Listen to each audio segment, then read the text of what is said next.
Alright, here's one approach to diving the canyon off of the marine room. Find a parking space somewhere here around Spindrift Drive and walk down the path between the marine room restaurant and this house. Get to the beach and take a look at your lineups. Look to the right and you'll see Scripps Pier, and you'll see this house. This house has these 3 arches on it. It's sort of an earth colored house. You're going to want this house sitting on top of the end of the pier. Sort of like this. Your other lineup is the path. This is the path you come down, so you have the marine room here on the left, this house here on the right, and this is the path that you walk down to get to the beach.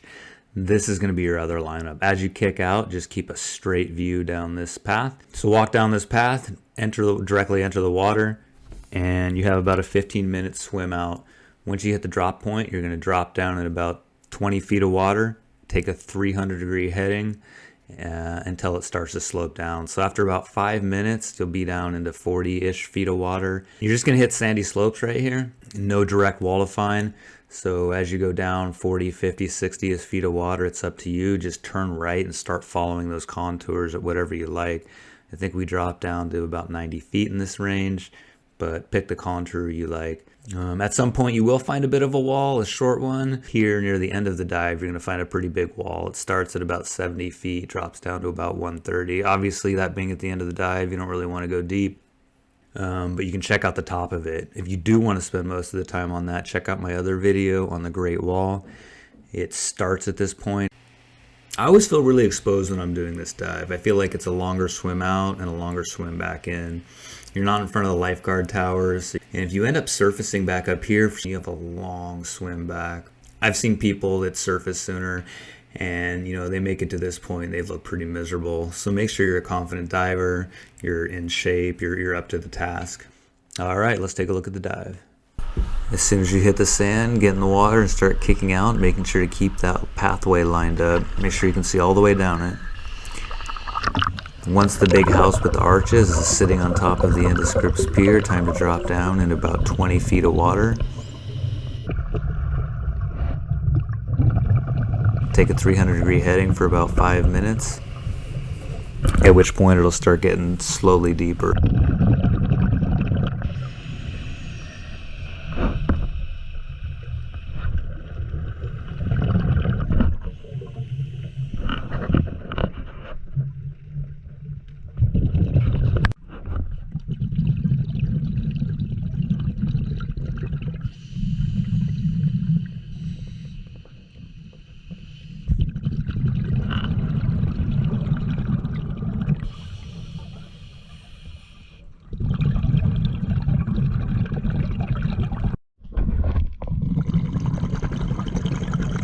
Alright, 6 minutes into the dives. This is about when it starts to get a bit deeper. So we're going to slightly change directions at this point. Just picking a contour we feel comfortable with and keeping the slope on the right hand side.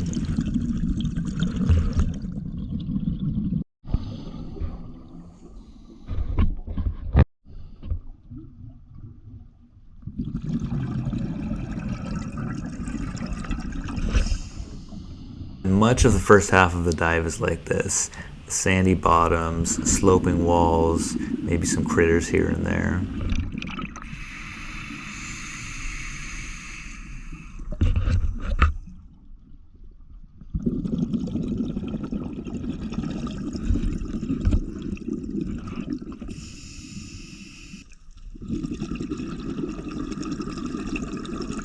So this was kind of cool. It looks like an old sewer line or something like that. I looked down in there. I was hoping to see a bunch of life. There wasn't much down there, although I couldn't see everything.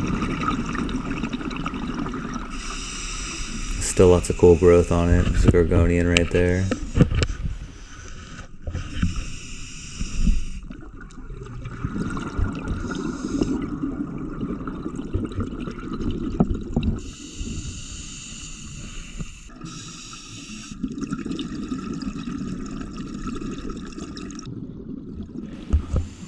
The sheep crab down here, I usually see 1 or 2 at least. They're amazing. Every time I fear them. They're scary looking.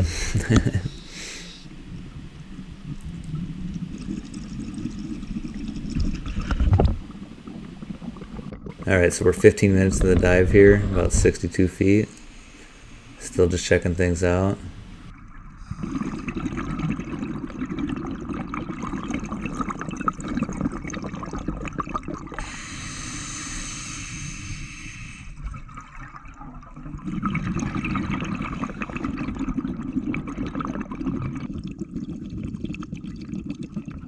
And I believe this is called a decorator crab. If I'm wrong, somebody can correct me, hopefully. It's kind of cool, though. It looks like all that stuff's just growing on him. It's amazing. And another Gorgonian up close.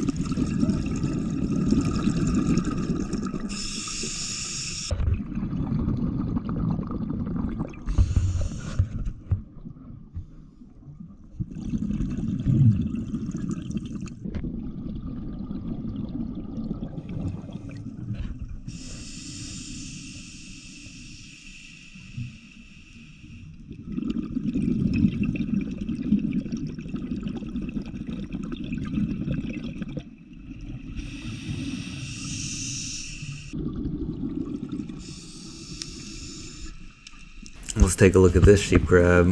Let's see if we can get a little closer to it.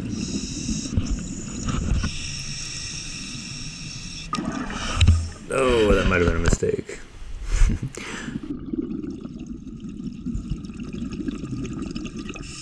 Here we're at the beginning of another dive called the Great Wall. This will drop down into about 130 feet. It's this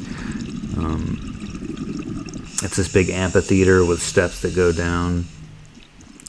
So if you really want to explore this area and spend a lot of time on it, then check out my other video and drop down on this point. We're going to stay a bit shallower here. We're not going to go quite as deep on this dive because I think we're already 30 minutes into the dive at this point.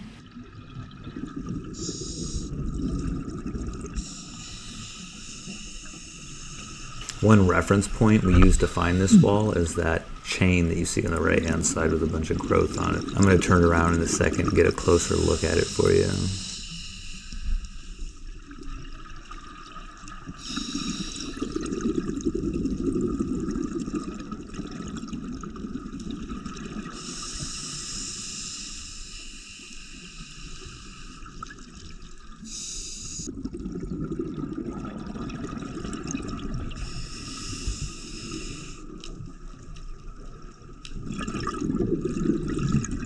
Yeah, there is. Usually we try to drop down and pretty quickly find this, and we'll end up going over the ledge at this point, dropping down, exploring this area.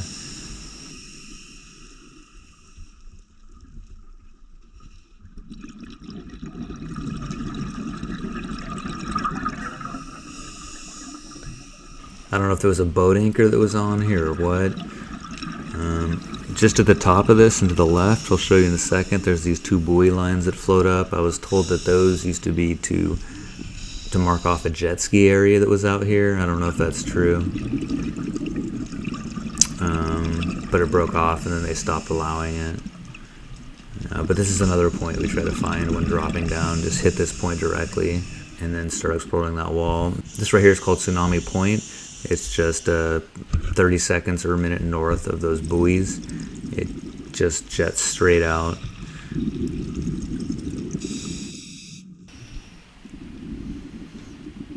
So we're going to continue on the wall here for another minute or two before we start heading east, going into shallow water, trying to warm up. Then we're going to spend a good 20 minutes making our way towards shore.